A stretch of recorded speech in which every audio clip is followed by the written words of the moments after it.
He is Britain's most famous naval commander of all time.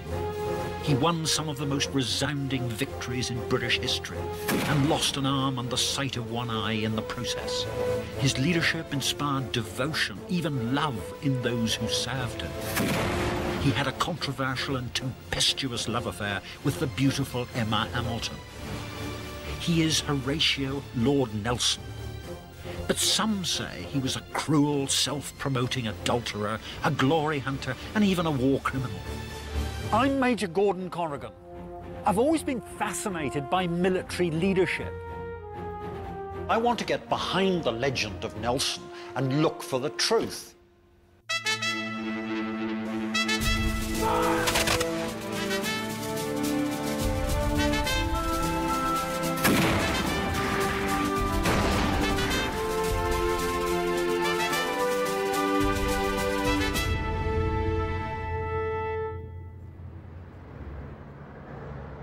Nelson was a military giant who dwarfed everyone around him. The tremendous hold he had over his contemporaries is reflected in the magnificent Nelson's Column, built to commemorate his death at the moment of his greatest victory. Standing over 200 feet tall and cast from the bronze of captured French guns, it stands in an unequalled position in the heart of London and is testament to Nelson's outstanding bravery. In the late 18th century, Britain was at war with France and Spain. It was a world war, but in Europe the battle raged from the Baltic in the north to the Mediterranean in the south. France dominated Europe and was poised to invade her most bitter enemy, Britain. Nelson was part of the navy that would stop her. Nelson was a military genius. In the long history of the Royal Navy, there's never been anybody quite like him. He was a natural hunter-killer who believed in annihilating his enemies. He had tremendous strength of mind. He never doubted that he was right, and this rubbed off on all those who served under him. And it's this strength of character that he'd show early on in his life. When he was a little boy, he got lost. He went off, wandered off one day, and when they found him next morning, they said, "But weren't you afraid?" He said, "Afraid? What is fear?" It was fortunate that he was such a tough youngster, because within a few years he would join the Navy at the tender age of 13. It was clear from the start that he had the makings of a leader, for he was promoted to captain before he was even 21. Nelson would quickly move up the ranks and build a reputation as a flamboyant thrill-seeker with selfless courage. Now, those qualities don't necessarily go hand in hand with those of a great commander, but his daring individualism did start to pay off. Nelson was a fearless commander. He revelled in danger. It was almost like a drug to him. It was in a battle against the Spanish fleet off Portugal's Cape St. Vincent that he demonstrated this love of danger and a reckless disregard for his own safety. Nelson was impulsive. In February 1797, his ship was part of a British force sent to attack the Spanish fleet and prevent a combined Franco-Spanish invasion of England. Nelson broke away from the British line without orders, and he personally boarded and captured 2 enemy vessels. It was an extraordinary feat, unprecedented in naval history. With a keen eye for public relations, Nelson himself wrote an account of the battle for the newspapers. He became the hero of the hour. A flagrant disobeying of orders would be a common theme in Nelson's life. He was a maverick, and predicting his every move must have presented a real headache to his superiors. But he was a natural leader with brilliant judgment and instinct, and his commanders couldn't fail to be impressed, even when he wasn't victorious. His next battle against the Spanish, 5 months later, was a disaster, but I believe it well illustrates Nelson's personal courage.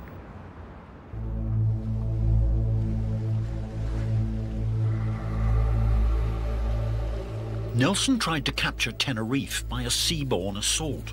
Surprise was lost when bad weather prevented the first attempt at landing. When Nelson finally did get ashore, the Spanish were well warned and ready.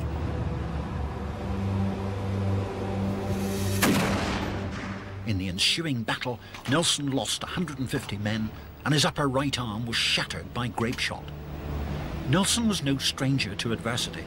He'd already lost his sight in one eye in an earlier battle, and now he'd lost his right arm too. It would be a test of his strength of character. Nelson thought that the loss of his arm would mean the end of his career, and initially he became very depressed.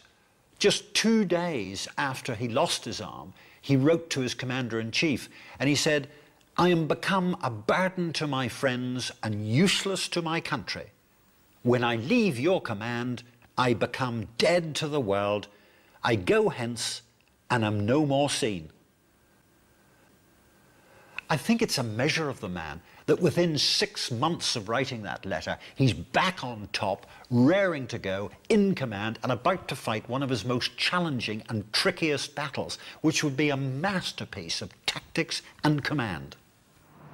What also set Nelson apart from his peers was his ability to get people to work as a team. Such was his charisma, he inspired devotion, even love, in all those who served with him. We few, we happy few, we band of brothers. For he today that sheds his blood with me shall be my brother. This piece from Shakespeare's Henry V illustrates Nelson's close professional relationships with his captains. It's a very 21st century style of command. He's bringing his junior officers into his way of thinking, rather than simply giving them orders. It's all part of the Nelson touch. Nelson's next major task, almost a year later, was to find and destroy the French Mediterranean fleet in what became known as the Battle of the Nile. Teamwork would win the day. One of the key elements, I think, of Nelson's leadership is his ability to consult with his captains. And you can see that beautifully expressed in this group of documents here. This is Nelson here on the left, and this is the Nile campaign, and they are searching for the French fleet before the battle. They don't know where they are, but they're getting some intelligence coming in. And so what Nelson does is he sets out a set of questions based on the intelligence, and asks his captains to comment on whether or not they should take a certain course of action. And then here, on the right-hand side, you can see the responses. And so he's giving them a chance to be part of the process. And that shows a confidence in his own strength as a leader. Nelson was a man ahead of his time. He saw the importance of team bonding. On the 1st of August 1798, Nelson fought the Battle of the Nile against the French. In a daring and radical move, he used the cover of darkness, overwhelming the French fleet in Aboukir Bay on Egypt's Mediterranean coast.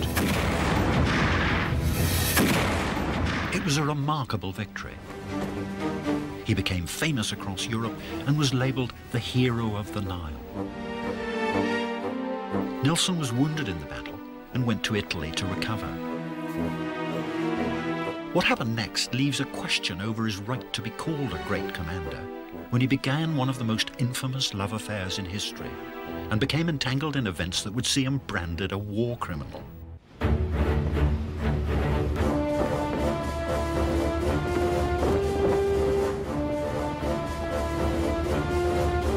Nelson's professionalism had secured victory after victory against the French and Spanish fleets. But now, while recovering in Italy from a battle wound, he made a serious error of judgment. So does this fallibility undermine his greatness as a commander? What he did was certainly shameful. It all began in Naples, when he met the beautiful Emma Hamilton, wife of the British ambassador, Sir William Hamilton. So after the Battle of the Nile, when Nelson arrives in Naples, I mean, he gets quite a reception, doesn't he? Oh, he did indeed. And when they arrived, there was Sir William and Emma, and he writes later that she was in a dress with Nelson embroidered around it. She was all be Nelsoned. And she greeted him with "Can it be possible?" and fell into his arm. The singular, yes. Nelson was plunged into the heady social scene of Naples, mixing with the Hamiltons and their close friends, Ferdinand IV and Maria Carolina, the King and Queen of Naples.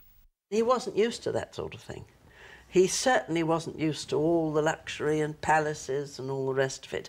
And I think he was rather sort of bobby-dazzled by the whole thing. Nelson's usual professionalism now deserted him. Dazzled by Emma and her social circle, he remained in Naples longer than he should have done, and he became embroiled in events in which his normally good judgment would fail him. The Kingdom of Naples was under siege from the French and local rebels who wanted to establish a republic. Nelson had a fanatical obsession for monarchy and he hated all republicans. When King Ferdinand decided to evacuate his family to Sicily, along with Emma Hamilton, Nelson was only too happy to take them. The drama of the journey would cement their relationship and their love affair began. When they all got on board and started for Sicily, there was a terrible storm. Emma was looking after one of the royal children. I believe he had convulsions and died in her arms. But she seemed to be quite undaunted. She just got on with it and helped the Queen, helped the children, and didn't seem to notice the storm. And I've always felt that that may well have been the moment when Nelson thought, yes, that is a quality I recognise. She didn't seem to know fear. And he didn't know fear. And that would have impressed him, of course. I think so. In a shocking misjudgment, Nelson now colluded with the king. Having defeated the French and their Neapolitan allies, Nelson allowed British ships to be used to imprison the local Republican rebels. And then, when the king reneged on a treaty granting amnesty to all concerned and began executing the ringleaders, Nelson stood by and did nothing to stop him. To those who say that Nelson was a war criminal, I say poppycock. Even if the term had been invented then, which it hadn't, this was a king of Naples inflicting punishment on his own subjects and nothing to do with Nelson. But Nelson could have prevented it, and to allow British ships to be used as prisons for the Republicans was shameful. So while Nelson's conduct wasn't illegal, it was, in my opinion, dishonourable and something that no British officer ought to have done. And yet, I believe we can forgive him his flaws, because his next two battles would show him at his finest, bold, original, and back on form. The French were casting the net of their empire northwards to Denmark. In the Battle of Copenhagen of April 1801, Nelson would demonstrate his old magic that made him an unconventional but exceptional leader. In a preemptive strike, the Royal Navy took on the Danish fleet, with Nelson's squadron in the lead.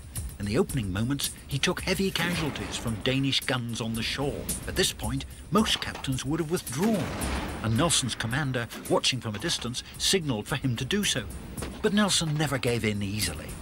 It's said that Nelson put a telescope to his blind right eye and then claimed he couldn't see the signal. He won the day and the respect of fellow naval officers. One of them, Admiral Thomas Groves, wrote an account of the battle. It was worthy of our gallant and enterprising little hero of the Nile. Nothing can exceed his spirit. Our little hero gloriously said, "I will not move until we are crowned with victory, or that the Commander-in-Chief sends an officer to order me away." And he was right. Had we discontinued the action before the enemy struck, we should have gone aground and have been destroyed. Now, disobeying orders isn't necessarily the mark of a great man, but knowing when to disobey them and still be right is. Once again, Nelson had proved himself to be a brilliant leader, but there was one more thing he had to do: defeat the combined French and Spanish fleet. Its existence posed a threat to Britain's mastery of the seas. Nelson was a natural predator, and he yearned to annihilate them at sea. It was a considerable undertaking, even for Nelson.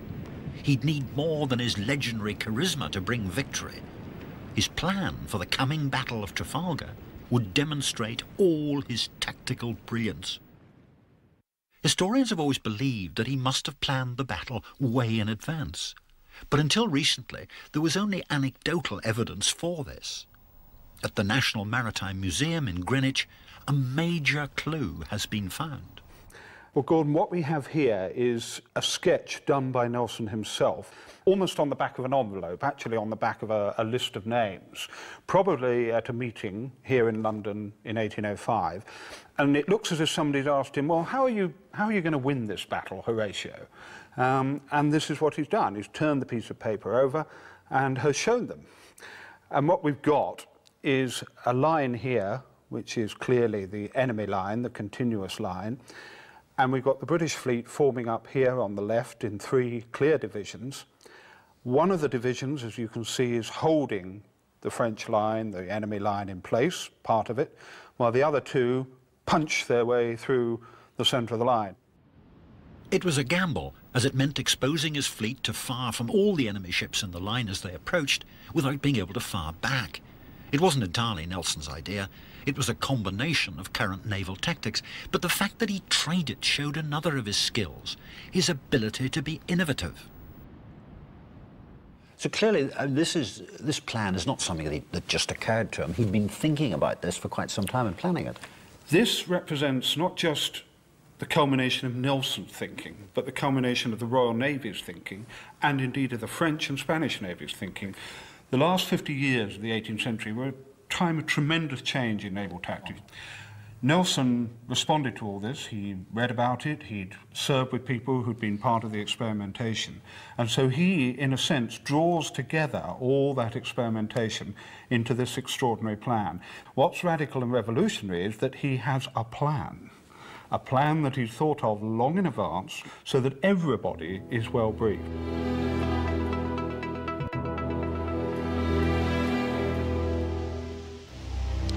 Nelson joined his ship, HMS Victory, here in Portsmouth Dock for what would be the last time. His mission was to confront and smash the French and Spanish fleets off Cadiz. Thousands of people lined the quayside to say farewell to their national hero. If anyone could take on Napoleon's combined fleet and destroy it, it was Nelson. Now, more than ever, Nelson's ability to inspire his captains, his band of brothers, would prove crucial. So he got them all together here in his cabin to explain his plan of attack. Now, the conventional tactic was to form line of battle and then get as close as you could to the enemy line and blast away. But that was to give the enemy a fighting chance. Nelson's plan was far more radical. What Nelson wanted was a dogfight, a pell-mell as he called it, ship against ship, as opposed to fleet against fleet. He knew that although he was outnumbered, he had the better sailors and the better gunnery. On the 21st of October 1805, 30 miles southwest of Cadiz, off the Cape of Trafalgar, Nelson got what he was waiting for. The French and Spanish fleet had put to sea, leaving them wide open to attack. Nelson was outnumbered. 33 ships were before him, compared to a British fleet of 27. No stranger to extreme personal danger, Nelson led from the front, and with his hazardous plan, steered his fleet directly into a storm of fire. Victory broke the enemy line, and as she did, her cannon belched fire into the French flagship. Now the killing began.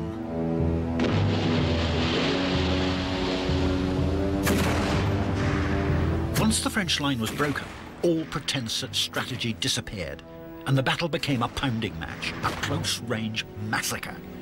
The British ships fell on the French like half-starved hounds. 45 minutes into the battle, HMS Victory becomes entangled with a French ship, the Redoutable. Nelson is pacing up and down on the quarterdeck. when a musket shot is fired from the rigging of the enemy ship. It hits Nelson on the left shoulder, ruptures his pulmonary artery, and lodges in his spine. Fortunately for the British fleet, Nelson's death came too late to affect the final outcome of the Battle of Trafalgar. Such was the loyalty he commanded from his men. They fought on without him to win the day in a final gesture of commitment to the man they had come to love. When Nelson died, the fleet forgot its great triumph and its own sufferings in an astonishing and quite spontaneous outpouring of grief. Down in the gloom of the gun deck, one sailor found a piece of paper and a pencil, and he wrote a letter home. Our dear Admiral Nelson is killed. Chaps that fought like the devil now sit down and cry like a wench. Nelson had achieved one of the greatest victories in naval history. But it could have so easily gone wrong, for in a final reckless gamble, he'd fought the battle in a race against the weather. His fleet captured 18 enemy ships, but all but 4 of them were then lost in a storm. Yet again, Nelson had taken a risk. Yet again, it had paid off. That's the magic of the man. Nelson was a great commander and one of the greatest heroes in our long history. Certainly, he was flawed, he was vain, and he could be pitiless. But his triumphs far surpassed his faults. It's the Nelson touch, the band of brothers, duty and country before all, daring and dash that make today's Royal Navy the best in the world. And that is the legacy of Nelson.